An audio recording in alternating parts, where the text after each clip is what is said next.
Assalamualaikum warahmatullahi wabarakatuh. Perkenalkan, nama saya Keisha Yumna Salsabila dengan NIM 20220301010006. Jadi di video kali ini saya akan menjelaskan tentang public relation dan opini publik.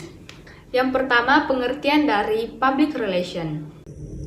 Publik adalah sekelompok orang yang menaruh perhatian pada sesuatu hal yang sama, mempunyai minat dan kepentingan yang sama. Sedangkan relation berasal dari bahasa Inggris yang berarti hubungan.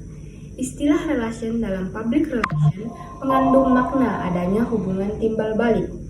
Frank Jeffries mendefinisikan public relation adalah semua bentuk komunikasi yang terencana, baik itu ke dalam maupun keluar, antara suatu organisasi dengan semua khalayaknya dalam rangka mencapai tujuan-tujuan spesifik yang berlandaskan pada saling pengertian. Opini publik terdiri dari dua kata, yaitu opini dan juga publik. Kata opini diambil dari bahasa Inggris yakni opinion yang artinya pendapat. Begitu juga dengan kata publik. Kata tersebut diadopsi dari bahasa Inggris public yang artinya masyarakat umum. Pengertian opini publik menurut para ahli. Yang pertama, menurut Fraser Moore, pengertian opini publik adalah sebuah ungkapan keyakinan yang menjadi pegangan bersama di antara para anggota sebuah kelompok tentang suatu masalah kontroversial yang menyangkut kepentingan umum. Kedua, ada menurut George Albert dan Frederick E. Merwin. Opini publik adalah penilaian sosial tentang suatu hal yang penting dan berarti atas dasar pertukaran pikiran yang dilakukan individu dengan sadar dan juga rasional. Terus selanjutnya ada menurut Leonardo W. Opini publik merupakan sikap orang-orang tentang suatu persoalan di mana mereka adalah anggota dari sebuah masyarakat yang sama. Selanjutnya ada 3 fungsi opini publik. Yang pertama, fungsi kognitif. Opini publik memberikan pengertian. Dengan adanya pengertian itu, seorang dapat objektif dalam menanggapi persoalan yang merebak dalam masyarakat. Yang kedua, ada fungsi identifikasi. Opini publik berfungsi memperkenalkan pendapat-pendapat yang menjadi kesepakatan kelompok dan anggotanya. Dan yang terakhir, fungsi menyelesaikan internal, yaitu opini publik berfungsi memecahkan persoalan internal suatu kelompok. Fungsi ini diperlukan untuk membantu memecahkan ketegangan individu yang tergabung dalam kelompok, misalnya dengan melakukan tugas antar sesama kelompok. Selanjutnya, ciri-ciri opini publik. Menurut Astrid, menyatakan opini publik bersifat umum dan disampaikan oleh kelompok sosial secara kolektif dan tidak permanen.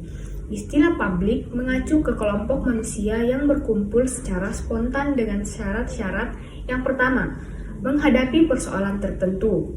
Yang kedua, berbeda opini mengenai persoalan tertentu dan berusaha mengatasinya. Yang ketiga, mencari jalan keluar melalui diskusi karena setiap publik memiliki persoalan yang menuntut perhatian, maka dengan sendirinya terbentuk banyak publik.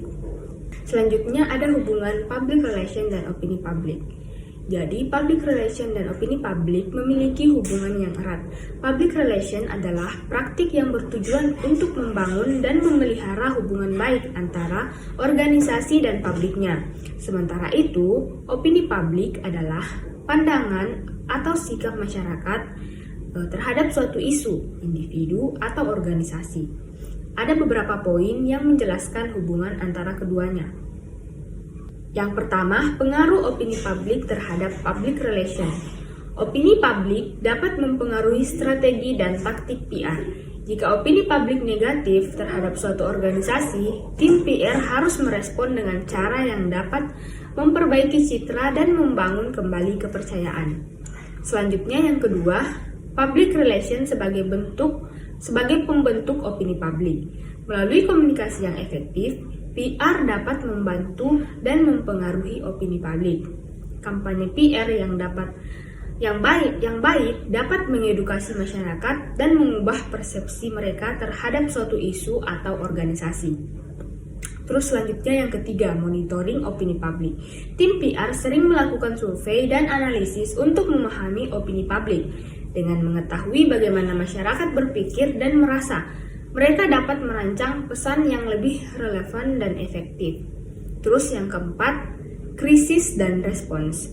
Dalam suatu situasi krisis, opini publik dapat berubah dengan cepat. PR berperan penting dalam mengelola komunikasi selama krisis untuk meminimalkan dampak negatif terhadap opini publik.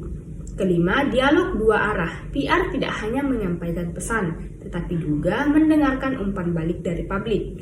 Ini menciptakan dialog yang dapat membantu organisasi memahami dan merespon opini publik dengan lebih baik. Itulah tadi pemaparan materi singkat dari saya. Sekian dari saya. Wassalamualaikum warahmatullahi wabarakatuh.